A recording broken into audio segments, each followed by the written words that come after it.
ओम शांति। आज का विषय हम बाबा के बच्चों के लिए कितना महत्वपूर्ण है या कहीं कि हमारे दिल के कितना करीब है। शायद वो शब्द ही नहीं है जिसमें ये बयान किया जा सके कि बाबा के बच्चों के लिए बाबा की मुरली क्या है। मुरली के बिना तो हम बाबा के बच्चों के जीवन का कोई अर्थ ही नहीं रह जाता है।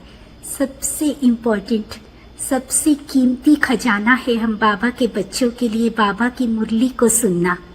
परंतु हो सकता है कि कुछ नए भाई बहन भी इस वीडियो को देख रहे हों, तो उसके लिए सबसे पहले तो हम ये क्लियर करना चाहेंगे कि आज हम किस मुरली की बात कर रहे हैं।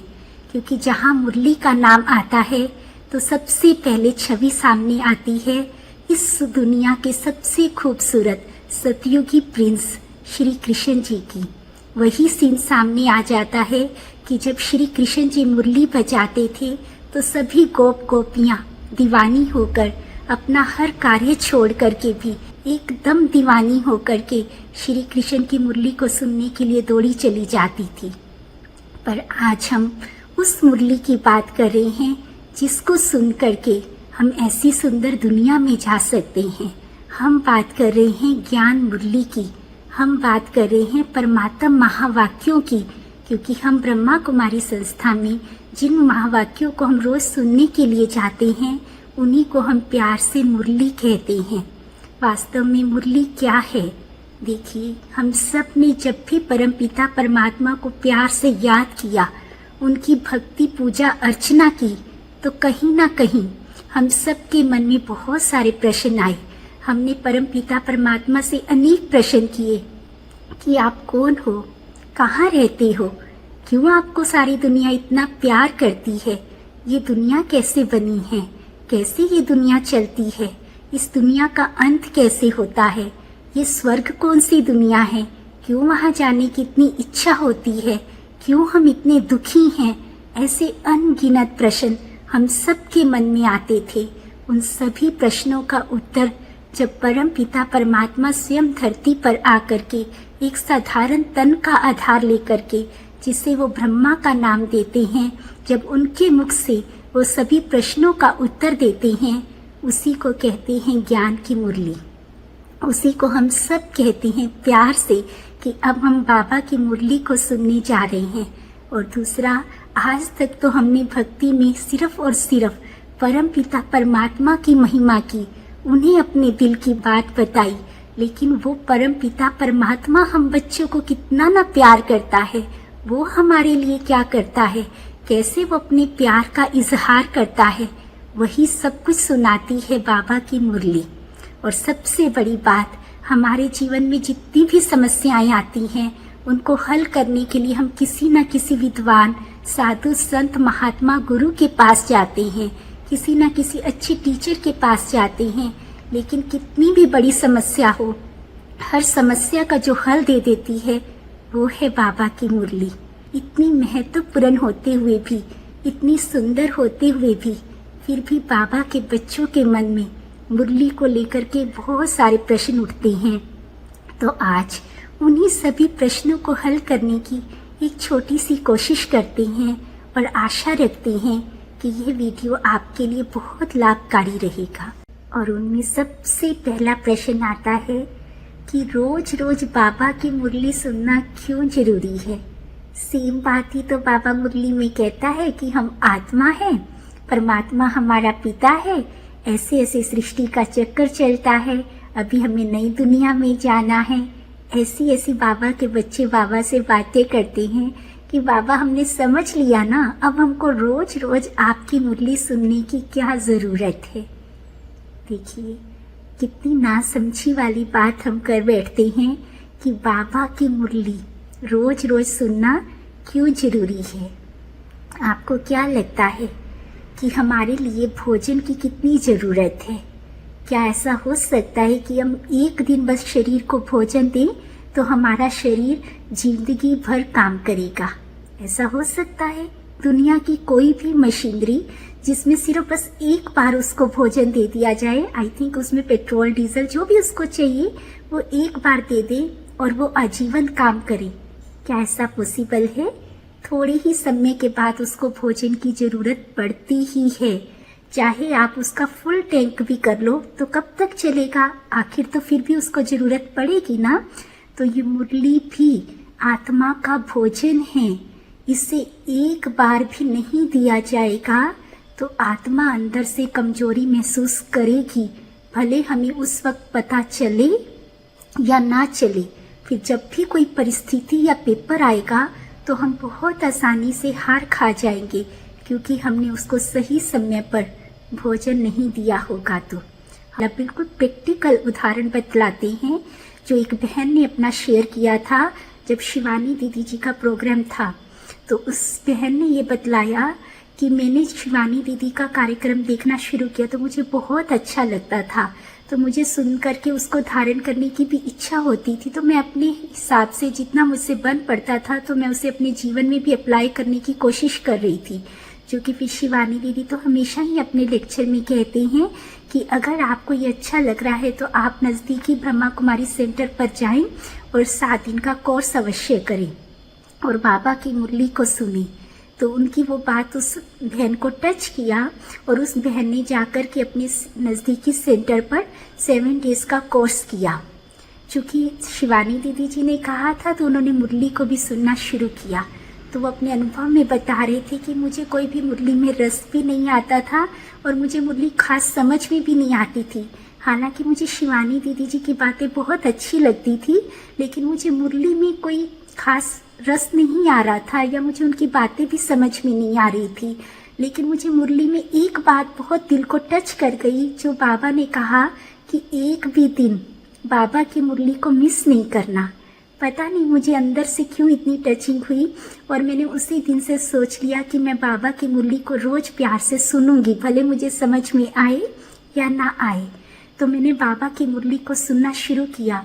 तो उन्होंने बताया कि मेरा स्वभाव था अपने बच्चों को लेकर, उनको थोड़ी सी भी कोई चोट भी लग जाती थी, थोड़ी सी भी कोई खरोच भी आ जाती थी ना, तो मेरा को बहुत फील होती थी और मेरे को सब्र ही नहीं होता था। आई थिंक मैं सहन ही नहीं कर सकती थी, ऐसा वो आत्मा कहने की कोशिश कर रहे थे कि मुझसे अंदर से बिल्कुल भी सहन ही नहीं होता था कि मेरे बच्चे को थोड़ी सी भी खरोच आ जाए। तो उस वक्त जब मैं बाबा की मुरली को सुनना शुरू किया, मुझे कुछ ही समय हुआ था, 6-7 महीने ही हुए उनके, बहुत ज़्यादा समय भी नहीं बता रहे थे वो बहन। और वो कह रहे थे कि मेरे बच्चे का मेजर एक्सीडेंट हो गया और हमारे पास फ़ोन आया और मुझे बड़ा वंडर लगा कि मैं बिल्कुल अंदर से शांत। मैंने उसी वक्त मैंने बाबा को बोला, बाबा मैं नहीं पहुंच सकती, आप फट से मेरे बच्चे के पास, अपने बच्चे के पास पहुंच जाओ और उसे जिस चीज़ की ज़रूरत है आपसे वो दे दो। और आप यकीन मानिए बहुत जल्दी उसको हॉस्पिटल भी पहुंचाया गया और बहुत अच्छे से उसका इलाज भी हुआ और मैं फुल टाइम बिल्कुल स्थिर रही। और मेरे घर वालों को भी, मुझे खुद को भी इतना वंडर लग रहा था कि इतनी आसानी से मेरी ये स्थिति कैसे बन गई। छोटी सी चोट लगने पर भी इतनी हलचल में मैं आ जाती थी, आज इतना बड़ा एक्सीडेंट हो गया लेकिन फिर भी मेरा मन शांत है। तो ऐसा होता है मुरली का असर, भले हमें उस वक्त फील नहीं आती है, लेकिन जो चीज़ हमारे अंदर जा रही है वो असर ना करे, ऐसा नहीं हो सकता। आप कुछ दिन के लिए नियम बना करके देखिए कि एक भी दिन, भले आंधी हो, बारिश हो, तूफान हो, खुशी हो, गमी हो, मैं एक भी दिन बाबा की मुरली को मिस नहीं करूँगी। और सिर्फ 6 मंथ्स का एक्सपेरिमेंट करके देखिए, 6 मंथ्स नहीं कर सकते 3 मंथ्स का करके देखिए और फिर अपने आप फील करेंगी कि आपके जीवन में कितना बड़ा परिवर्तन आ रहा है। क्योंकि ये मुरली वो चीज़ है जो अंदर से हमको चेंज करती है, जो हमारे संस्कार स्वभाव को चेंज करती है। परंतु इसके लिए उसमें जिस चीज़ की ज़रूरत है वो तो जाएगा, तभी तो असर करेगा ना। इसीलिए जो बच्चे ये समझते हैं कि रोज रोज बाबा एक ही तो बात मुरली में कहता है, फिर रोज रोज मुरली सुनने की क्यों ज़रूरत है। हम भी तो रोज रोज एक ही तरीके का भोजन खा रहे हैं ना, लेकिन फिर भी हम एक दिन तो क्या, एक टाइम भी नहीं रह सकते हैं, दिन में 3-3 बार भोजन करते हैं।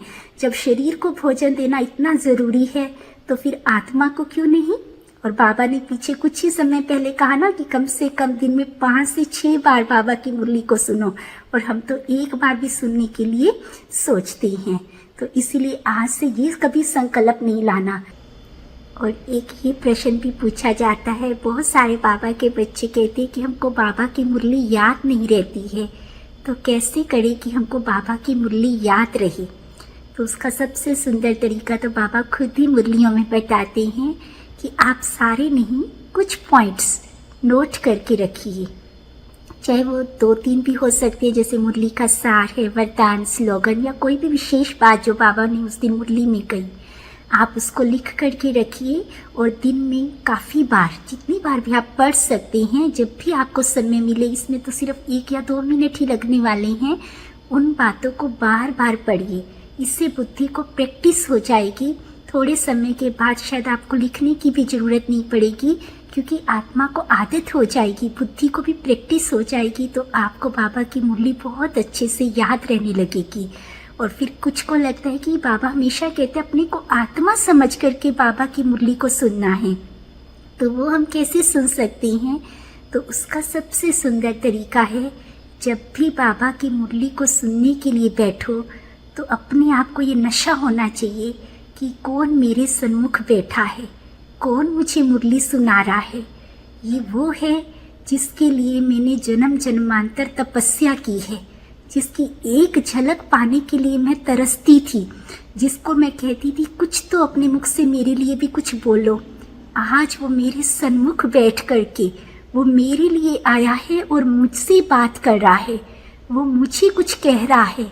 जब आप इस नशे से, इस स्थिति में स्थित होकर के परमात्मा के महावाक्यों को सुनेंगे, तो हो ही नहीं सकता कि एक भी शब्द इधर उधर चला जाए, क्योंकि आत्मा उसके लिए इतना तरसी है, उसकी एक झलक पाने के लिए इतना उसने इंतज़ार किया है। जब आत्मा इस नशे में बैठती है, क्योंकि जिसका हमने इतने समय से इंतज़ार किया होता है, और जब वो हमारे सन्मुख आकर के बैठेगा तो क्या हमको रात को भी नींद नहीं आ सकती। अगर हमारा बच्चा बहुत समय से कहीं बाहर गया हुआ है और उसकी रात की फ़्लाइट है, तो वो आ रहा है, तो आप देखो रात को भी आपको नींद आएगी, बल्कि उसके आने से कुछ समय पहले से ही नींद भाग जाएगी, और आप कितनी खुशी के साथ, उमंग उत्साह के साथ उसको लेने भी जाएंगे और उससे कितनी ढेर सारी बातें करेंगे। नींद क्या होती है ये तो आपको पता ही नहीं चलेगा, उस समय तो कोई ख्याल ख्याल में कोई दूसरी बात ही नहीं आ सकती है। तो इतनी हमारे अंदर वो तड़प होनी चाहिए, वो समझ होनी चाहिए, वो पता होना चाहिए, नशा होना चाहिए कि कौन मेरे सन्मुख बैठ कर के मुझे मुरली सुना रहा है, कौन है।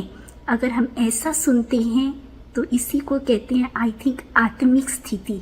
जब मैं देही और देही की दुनिया का मुझे दूर दूर तक कोई भान ही नहीं है, तभी कहते हैं ना, गोपियाँ श्री कृष्ण की दीवानी थी मुरली की।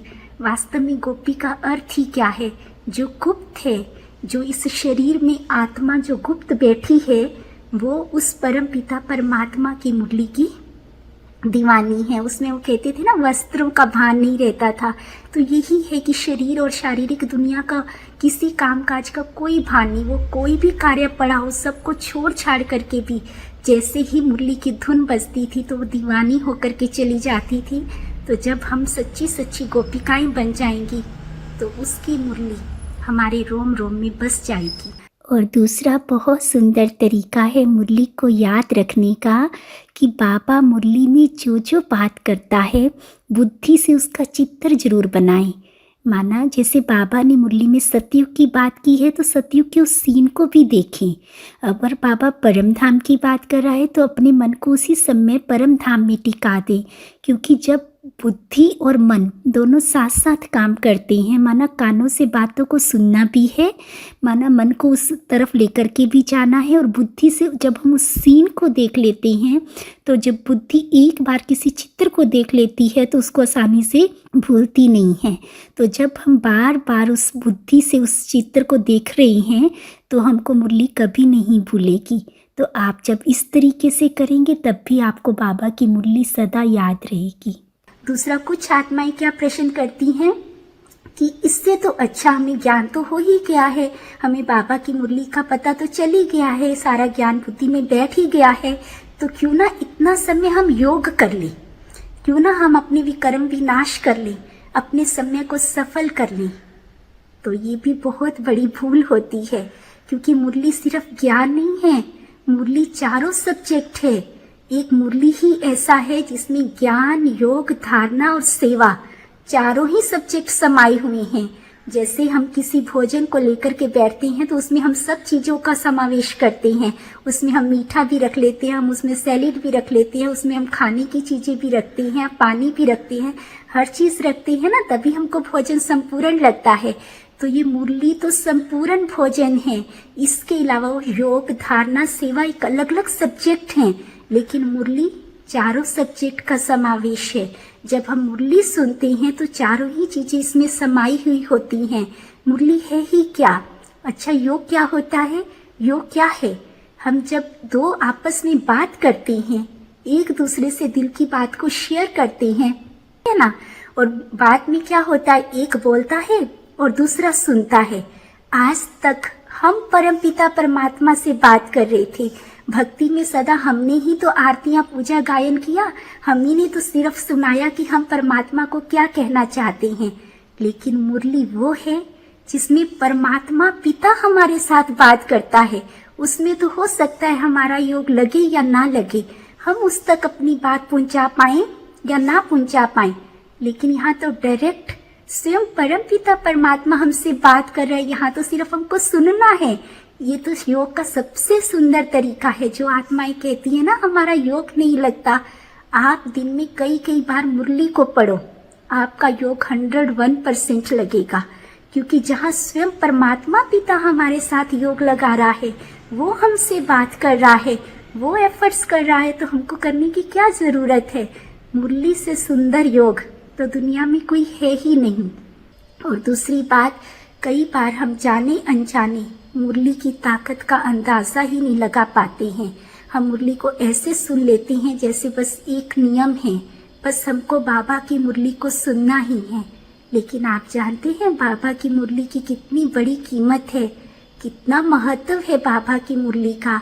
क्योंकि जब आप सभी शायद जानते भी होंगे कि जो हमारे चीफ रही हैं दादी जानकी जी, जब वो बाबा के यज्ञ में आई थी तो बाकी सभी दादियों से वो कुछ समय, आई थी शायद 3 साल था कि वो बाद में आई थी।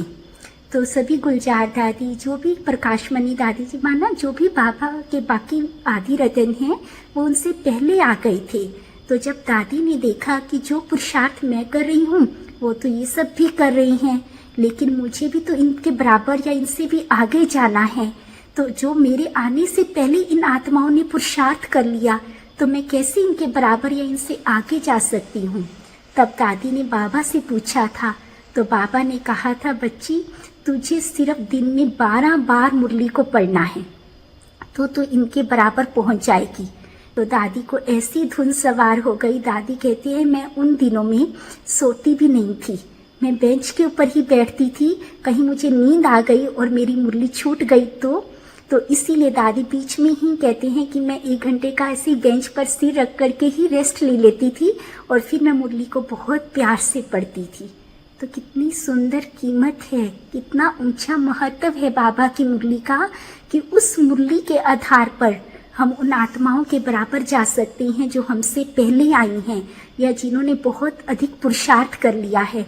तो दादी तो सिर्फ कुछ ही वर्ष बाद में आई, कुछ ही समय, थोड़ा सा समय, और हम सब तो कितने बाद में आए हैं। कभी हमारे मन में क्यों नहीं आता है कि हम उन आत्माओं के बराबर कैसे पहुंचेंगे। और हम तो एक बार भी मुरली को पढ़ने या सुनने के लिए भी कई बार सोचते हैं कि हम इसको पढ़ें या सुने, या ऐसे ही जल्दबाजी में ठीक है सुन लिया, थोड़ा सा सार सुन लिया, वरदान सुन लिया, ऐसा कर रहे हैं। तो फिर आप सोचिए, क्या हमको नहीं चलना है सतयुग के पहले जन्म में? क्या नहीं जाना है उन सभी आत्माओं के साथ? क्या नहीं करनी है श्री कृष्ण जी के साथ रास? तो फिर वैसा पुरुषार्थ भी तो करना पड़ेगा। अगर अभी भी मुरली से संबंधित कोई भी प्रश्न आपका रह गया है, तो अगर आप चाहते हैं कि इसको हम आगे भी कंटिन्यू करें, तो प्लीज़ हमको कमेंट सेक्शन में अपने प्रश्न लिख करके दीजिए। अगर आपको इच्छा है तो हम ज़रूर एक और वीडियो बनाएंगे जिसमें मुरली से संबंधित आपके जितने भी प्रश्न हैं आप सब लिख करके दीजिए। और आज हम अपना एक प्रैक्टिकल बात कहना चाहते हैं कि जब हम बाबा के पास आए, बाबा के ज्ञान में आए, तो हमें और धारणाओं का तो पता नहीं, लेकिन फर्स्ट डे से हमने ये निश्चय कर लिया था कि बाबा हम आपकी मुरली को एक भी दिन मिस नहीं करेंगे। और बाबा को ही हमने ये बात बोल दी थी कि बाबा आप जानो, क्योंकि हमको बहुत सारे बंधन थे, लेकिन हमें नहीं पता कि बाबा ने कैसे उन बंधनों से हमको मुक्त किया। वो दिन है जिस दिन हम पहली बार बाबा के घर आए, और आज का दिन है लगभग 15 साल हो गए हैं, एक भी दिन बाबा ने हमारी मॉर्निंग मुरली क्लास और योग मिस नहीं कराया। भले आंधी हो, बारिश हो, तूफान हो, घर में कोई भी परिस्थितियाँ आई, लेकिन बाबा ने हमको कैसे पहुँचाया हमें नहीं मालूम, लेकिन बस हमने बाबा के सामने अपनी अर्जी रखी थी और बाबा ने उसको कितनी बखूबी निभाया वो तो हम जानते हैं और बाबा जानता है। ये हमारी ज़िंदगी का सबसे खूबसूरत अनुभव है। सिर्फ इसी एक धारणा ने हमें सभी बंधनों से भी मुक्त किया, हमारे जीवन में सभी धारणाओं को भी लाया, हमारे को हर प्रकार से संपन्न किया, मना इच्छाओं से भी मुक्त किया। हमें बाबा ने सब कुछ इसी एक चीज़ में दे दिया। तो हम तो सिर्फ यही कहना चाहेंगे कि भले आप कुछ कर सके या ना कर सके, सिर्फ अपने प्रैक्टिकल अनुभव के आधार पर हम सिर्फ जस्ट एक आपसे शेयरिंग करना चाहते हैं कि आप सिर्फ और सिर्फ बाबा की मुरली को बहुत प्यार से सुनना आरंभ कर दीजिए। बाकी सब बाबा अपने आप संभाल लेगा। आपकी सारी परिस्थितियाँ, आपके सारे पेपर, आपकी सारी प्रॉब्लम्स, आपके सारे क्वेश्चंस वो अपने आप देख लेगा। तो हम समझते हैं शायद कुछ हद तक आप सबको इससे मदद मिली होगी। तो आप सबका बहुत बहुत शुक्रिया। आप सबका दिन बहुत शुभ हो। ओम शांति।